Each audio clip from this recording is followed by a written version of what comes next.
En esta oportunidad vamos a hablar de un grupo importante de fármacos que son los antimicrobianos.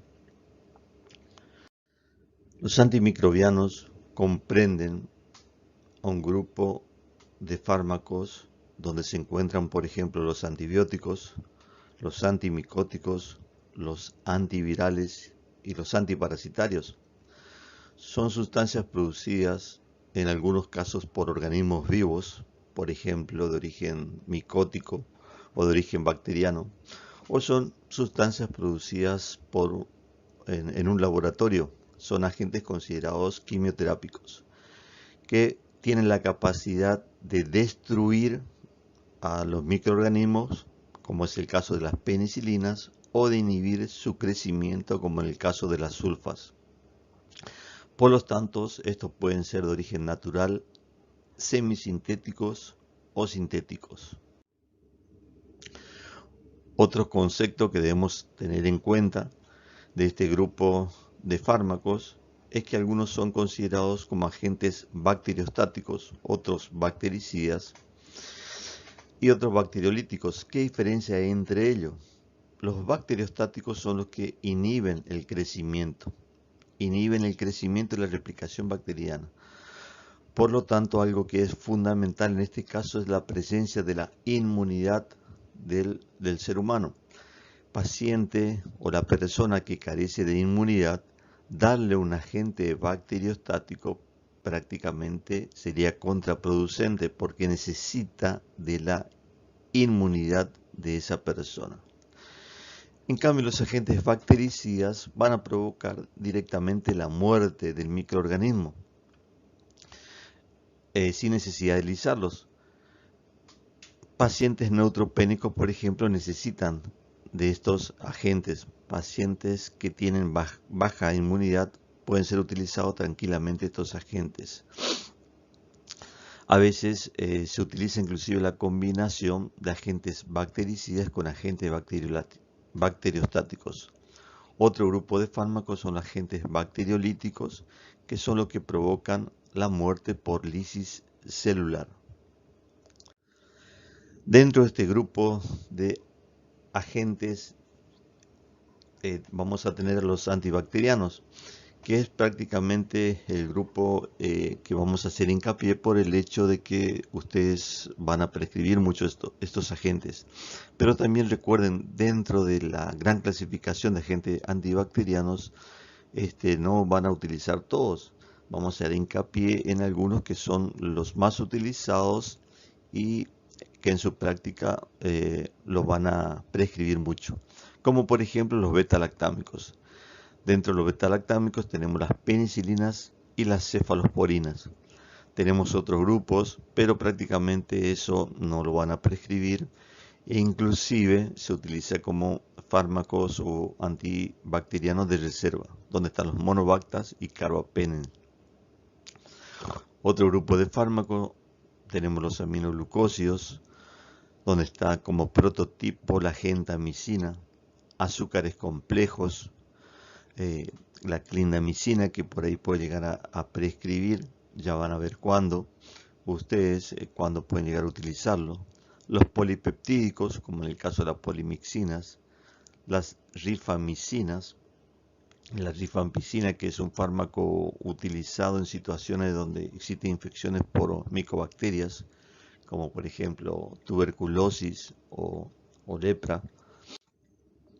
Otro grupo de fármacos, tetraciclinas, anfenicoles, macrólidos, en este caso también vamos a resaltar, pues porque lo van a llegar a utilizar seguramente. A veces no solamente por el hecho de que abarcan un espectro de microbios, de microorganismos más amplio, sino también a veces constituyen alternativas terapéuticas a las penicilinas. Después tenemos otros grupos que ya es difícil que lo utilicen, pero no importa, vale la pena mencionarlo, como son los misceláneos. Se lo ubican acá porque no tienen un grupo específico donde ubicarlos.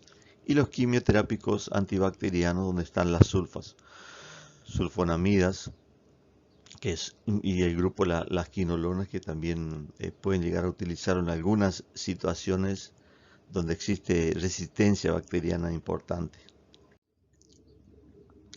Aparte de los antibacterianos, vamos a tener los antifúngicos, el grupo de los imidazoles.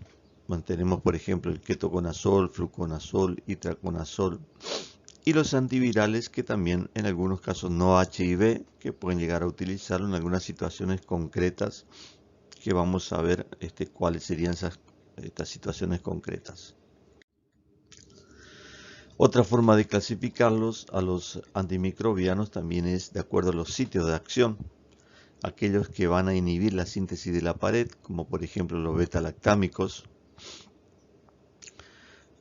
la fosfomicina, la vancomicina, los que van a inhibir la membrana celular, los que van a inhibir enzimas específicas como la rifampicina, los que inhiben otra enzima específica como por ejemplo la DNGasa, las quinolonas o las fluoroquinolonas. En este caso tenemos a los que inhiben a la síntesis de folatos, que son sustancias indispensables para las bacterias para seguir creciendo. Y algunos que son considerados de amplio espectro, como por ejemplo el cloranfenicol, macrólidos, y otros de pequeño espectro, la aminoglucósidos, la mupirocina, streptomicina, que van a inhibir la síntesis proteica de los microorganismos. O sea, eso es otra clasificación que podríamos tener en cuenta de acuerdo al sitio, lugar de acción de estos agentes. Un problema que hay que tenerlo presente en cuanto al uso de estos agentes es la resistencia bacteriana. Debido al mal uso, y que últimamente dentro de la síntesis que se hace de medicamentos, los antibióticos prácticamente en los últimos años no se han sintetizado. Entonces es importante tener en cuenta esto. Cuando uno va a seleccionar un fármaco, como vimos nosotros anteriormente, no solamente tiene en cuenta la eficacia, no solamente tiene en cuenta la seguridad. En este caso también tenemos que tener en cuenta la resistencia bacteriana. Por ello es importante saber la epidemiología de la zona, por ejemplo, donde estamos trabajando, porque no es lo mismo tener ese conocimiento en nuestra zona, por ejemplo en Latinoamérica o en la Argentina específicamente, que en Europa. Porque la resistencia bacteriana puede ser diferente en un lugar a otro. Y a veces cuando nos presentan un nuevo fármaco o nos hablan de un medicamento, nos dicen, bueno, este fármaco presenta resistencia bacteriana acá en nuestra zona, supongamos en Europa. Pero nosotros debemos saberlo si realmente existe en nuestra zona, para obviamente no dejar de utilizar ese medicamento, el cual es muy importante. Entonces, ¿qué es la resistencia bacteriana? Una bacteria se hace resistente cuando su crecimiento no se detiene debido al uso de ese agente antibacteriano. Sigue creciendo y sigue obviamente causando su proceso infeccioso. Tenemos diferentes tipos de resistencia. La natural, que es propia del organismo, y la adquirida, que se va haciendo a través del tiempo. Entonces, esa resistencia natural intrínseca, por ejemplo, lo tenemos con la Pseudomonas aeruginosa, que es un agente bastante complicado, un microorganismo bastante complicado, y que cuando provoca infecciones por ahí intranosocomiales, o sea, dentro de unas instituciones, a veces es difícil de tratarlo. Y por más que utilicemos combinación de varios agentes antibacterianos, prácticamente no conseguimos un buen resultado.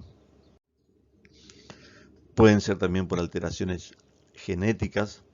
Esas alteraciones genéticas pueden ser por mutaciones espontáneas, el caso de las micobacterias, Mycobacteria leprae, Mycobacteria tuberculosis, haciéndose resistente a un agente de elección como por ejemplo la rifampicina. Esa alteración genética también puede ser por transferencia directa de material genético a través de plásmidos. Y por último, por alteración en la expresión de proteínas. Pero lo más que tenemos en cuenta presente y que es la que va ejerciendo un determinado bacteria cuando utilizamos un antibiótico de manera natural a través del tiempo, es por ejemplo en estas situaciones. Fíjense, pueden apreciar que, como dijimos, una sustancia ajena externa debe fijarse a un receptor para tener un efecto farmacológico. En este caso, pierde esa capacidad de fijarse al receptor. Es una forma de que la bacteria genere resistencia, o sea que el antibiótico no se puede fijar al receptor farmacológico. El receptor cambia tras una mutación e impide la vinculación del antibiótico. Otra forma puede ser que generen enzimas que destruyen la molécula del antibiótico. Es el caso de enzimas beta-lactamasas, que lo van a ver después, específicamente esa enzima beta-lactamasa que van a destruir el anillo beta-lactámico de las penicilinas o de las cefalosporinas, y de esa manera el antibiótico carece de acción. Pueden ser que se hagan impermeables la membrana celular y no pueda penetrar, o que al contrario penetren la membrana celular, pero tienen la capacidad de rechazar y expulsar a ese antibiótico. O sea, son diferentes mecanismos por el cual se genera resistencia bacteriana. También tenemos otro tipo de resistencias que es importante que lo vamos recordando, porque a veces uno olvida algunas situaciones que hace que aparezcan esa resistencia. Por ejemplo, el uso excesivo en animales y en humanos. Por ejemplo, ¿quién no le gusta comer rico animales como por ejemplo algunos pollos o algunos cerdos? Y a veces esa gran demanda de estos animales hacen que por ahí se genere que para que crezcan sanos o rápidos le dan diferentes sustancias, y obviamente para que no se compliquen le dan muchos antibióticos que por ahí nosotros ni lo tenemos en cuenta, pero es una forma de hacer que haya un crecimiento, una población excesiva de estos animales, y que obviamente exista en el mercado y que nosotros desconocemos, y a veces ingerimos uno de estos animales, por decir los aves, los pollos o los cerdos, y no nos damos cuenta que tenían alto contenido de antibióticos, y por ahí generamos resistencias a través del consumo de estos animales. O por ejemplo a nivel de la agricultura, donde también se utiliza una gran cantidad de antimicrobianos, y también nos generan resistencia bacteriana.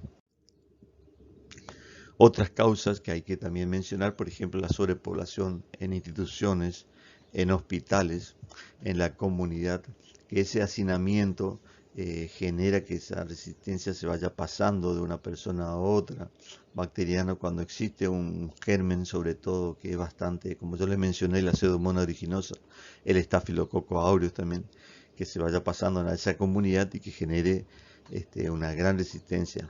La falta de higiene, lo cual es fundamental en esos lugares donde existe una gran sobrepoblación, y obviamente falta de práctica de control por organismos oficiales, donde los ministerios de salud deben actuar, deben interaccionar para que se evite justamente eso, para que exista un buen control de las infecciones. En la especie humana, específicamente podemos decir que usamos antibióticos, por ejemplo, de manera excesiva. Si tratamos infecciones de origen no bacteriano, frío, gripe, fíjense que el 80% prácticamente son de origen viral, y nosotros el 100% de estas afecciones de las vías respiratorias altas utilizamos antibióticos. Y obviamente no tendríamos que tratar con antibióticos. Es por eso que a veces decimos que habría que dejar por lo menos 48 horas de ese proceso infeccioso que está teniendo el paciente, o ese estado gripal o ese estado febril, para detectar realmente si eso no es de origen bacteriano, que es donde vamos a tener que usar el antibiótico. Otras situaciones cuando usamos dosis inadecuadas o usamos infradosis o sobredosis. Lo más frecuente por ahí que utilicemos infradosis de los medicamentos. Cuando no ingerimos los medicamentos en los horarios establecidos, lo cual es importante. Si existe algo que es fundamental, respetar el tiempo, o sea, la posología de los medicamentos es con respecto a los antibióticos. A veces inclusive se menciona que es preferible tomar una hora antes y no una hora después en el caso de los antibióticos, para que siga manteniendo un nivel, una vida media plasmática estable, y de esa manera evitar la resistencia bacteriana. Y lo último sería cuando suspendemos el tratamiento ante el tiempo indicado del médico, porque uno ya se siente bien, y a veces se siente bien porque el organismo reaccionó, el organismo se defendió, y a las 48 horas, 72 horas la persona se siente bien. Entonces, bueno, ya estoy bien, ya me hizo efecto, no hace falta seguir tomando el antibiótico, y por eso dejamos de consumirlo. Esto es una pequeña información para que ustedes vean cómo, por ejemplo, en el 2008, el control de enfermedades de los Estados Unidos hablaba que existía, o que ellos daban un dato estadístico donde mencionaban que existían 90.000 muertes por año por infección intrahospitalaria. 40.000 eran ocasionados por cáncer y 17.000 por año por el virus del HIV. Fíjense en la importancia del tema de la resistencia bacteriana. Es la cantidad de muertes que hay donde los antibacterianos por ahí ya carecen de efecto farmacológico. Recordemos que muchas veces si uno quiere saber realmente el germen que provoca la infección, uno debe determinar la susceptibilidad a antibióticos, sobre todo en el caso de resistencia bacteriana. Y obviamente que se hace un cultivo de ese germen, y después se hace el antibiograma para saber cuál de esos antibióticos uno puede llegar a utilizar, y se determina la concentración inhibitoria mínima de esa sustancia. Pero recuerden esta frase que es interesante y me pareció importante transmitirlo, como por ejemplo que la sensibilidad, por más que uno la haga en el antibiograma, la sensibilidad de ese agente no garantiza el éxito, no nos garantiza el éxito, pero la resistencia, en caso de que exista, sí nos predice o nos lleva al fracaso. ¿Y por qué es importante hacer justamente ese cultivo, es el antibiograma? Porque nosotros la mayoría de las veces tratamos de manera empírica las infecciones. ¿Qué significa eso? Que no tenemos información certera de qué tipo de germen es el que está provocando la información. Sí, entonces hacemos un tratamiento empírico, que es cuando se inicia un tratamiento antes de tener la información completa, antes de saber quién es el agente causal de ese proceso. Por lo tanto, nuestro tratamiento se convierte en una probabilidad, ¿sí? No es un tratamiento de certeza, sino es un tratamiento de probabilidad. Sí existen situaciones que son importantes para utilizar antibióticos de manera empírica. No en todos los casos pues vamos a utilizar, pero lamentablemente sí lo hacemos. En muchísimas situaciones lo hacemos de manera empírica. Pero acá yo le voy a resaltar dos situaciones donde realmente es necesario utilizarlo. Como por ejemplo infecciones bacterianas graves. Ni se discute el hecho de usar de manera empírica antes de esperar el cultivo, de ese proceso. Por ejemplo, las neumonías, las meningitis, o en el caso del retraso, cuando el retraso inicia un tratamiento se asocia a un peor pronóstico. Si uno debe actuar ya porque el paciente se encuentra muy grave, como por ejemplo la sepsis grave, neutropenia febril o esplenectomizados. en aquellos que tuvieron la desgracia por un traumatismo de perder el vaso, donde es importante para la inmunidad celular y humoral, o en aquellos que tuvieron una cirugía y obviamente fueron esplenectomizados, perdieron el vaso, el cual es un órgano fundamental. Ahí sí se puede llegar a utilizar de manera empírica los antibióticos, se justifica perfectamente su uso. ¿Cómo seleccionar un agente antimicrobiano? Y sobre todo esto de manera empírica que lo hacemos, bueno, primero tenemos que identificar qué tipo de microorganismo. Para eso la clínica es la soberana en base a los signos y síntomas que pueden llegar a presentar. Nosotros examinamos, vemos, observamos, vemos los signos y síntomas y bueno, podemos sospechar que es de origen bacteriano, ¿sí? Y descartamos el origen viral, parasitario, micótico. Bueno, pensamos que es de origen bacteriano. Ahora, ¿cómo sabemos qué gérmenes? Y bueno, justamente a través de la microbiología uno conoce qué tipo de germen puede llegar a estar causando esa infección en ese lugar. O sea, saber el sitio foco de infección, uno puede llegar a pensar, ah, sí, en este caso puede ser un gran positivo, un gran negativo, puede haber un coco o un bacilo. Eso es obviamente a través de la clínica que uno va aprendiendo ese tipo de información. El lugar de adquisición de la infección, como yo le dije, no es lo mismo una infección de la comunidad o una infección intrahospitalaria, donde la resistencia bacteriana es más importante y hay que tener cuidado a la hora de tratar, en esos casos por el tema de mayor resistencia.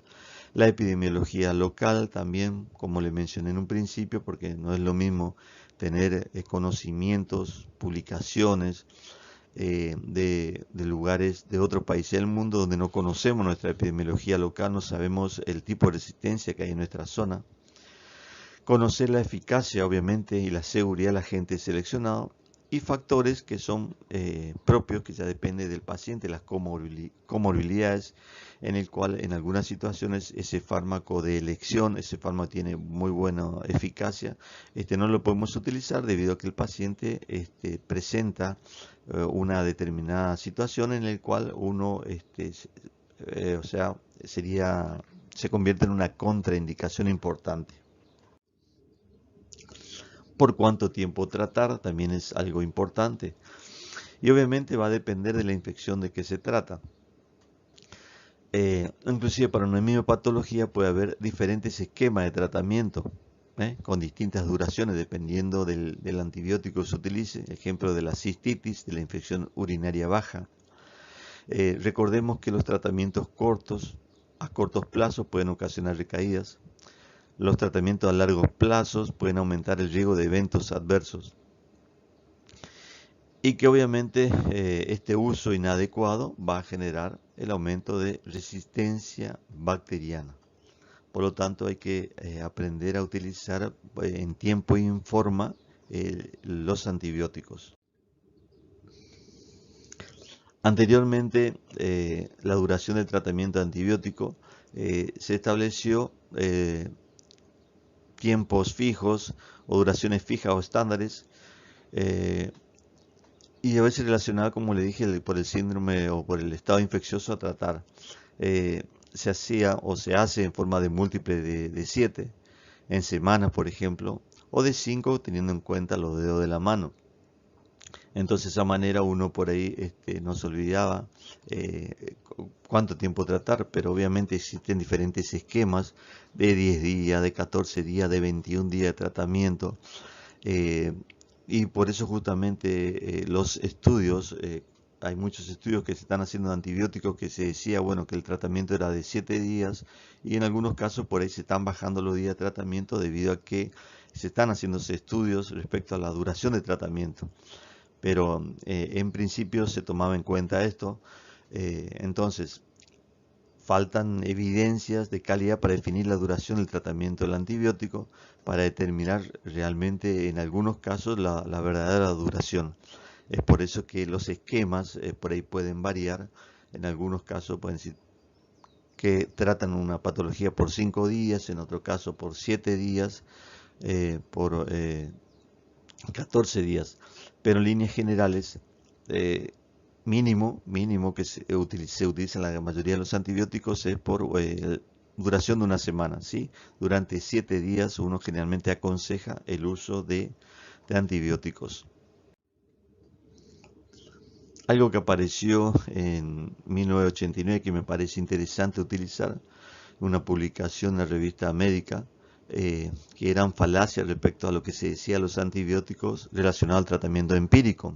Fíjense ustedes, estos puntos eran más, pero bueno, yo les resalto lo más importante, donde se decía que mejor el de mayor espectro, o sea, si abarcaba para aerobios, anaerobios, gram positivos o gram negativos, era mejor porque tiene abarcaba mejor, mayor cantidad de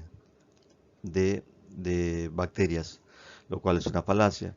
Que la falta de respuesta por falta de cobertura, y a veces la falta de respuesta puede ser debido a muchas cosas, como dijimos, por ejemplo, una dosis inadecuada, ¿sí? Eh, en caso de dudas, ya cambiar antibiótico o agregar otro. Primero habría que ver qué es lo que está pasando con ese antibiótico, si estamos utilizando malo, si el paciente está cumpliendo realmente con las indicaciones como nosotros lo mandamos. Cuando existen varias enfermedades, también más medicamentos, otra falacia. Por ahí se combinan muchos antibióticos simplemente por el hecho de que se dice que tiene varias enfermedades y no es tan así. Que las enfermedades requieren tratamiento inmediato, como yo resalté en la diapo anterior, era el hecho de que la gravedad hace al hecho del tratamiento inmediato, ¿sí? La gravedad. Mayor enfermedad, fármacos más nuevos, ¿sí? Eso es otro, que cada vez que sale un antibiótico nuevo, bueno, en situaciones sobre todo graves, supongamos una bronquitis importante, una neumonía, bueno, el último fármaco hay que utilizarlo, lo cual no es así. Y que los antibióticos no son tóxicos. En general todos los fármacos, ya la palabra drug ya viene de veneno, imagínense ustedes, y más los antibióticos. Así que esto es lo peor que se puede decir, son muy tóxicos y en algunos casos pueden ocasionar efectos adversos muy graves. En el 2018, esto también es importante para tenerlo en cuenta, fíjense ustedes, el Centro de Enfermedades de los Estados Unidos también decían que los efectos adversos, las RAM antibióticos, daban lugar a unas 70.000 ingresos, 70.000 ingresos por antibióticos anuales en un servicio de urgencia.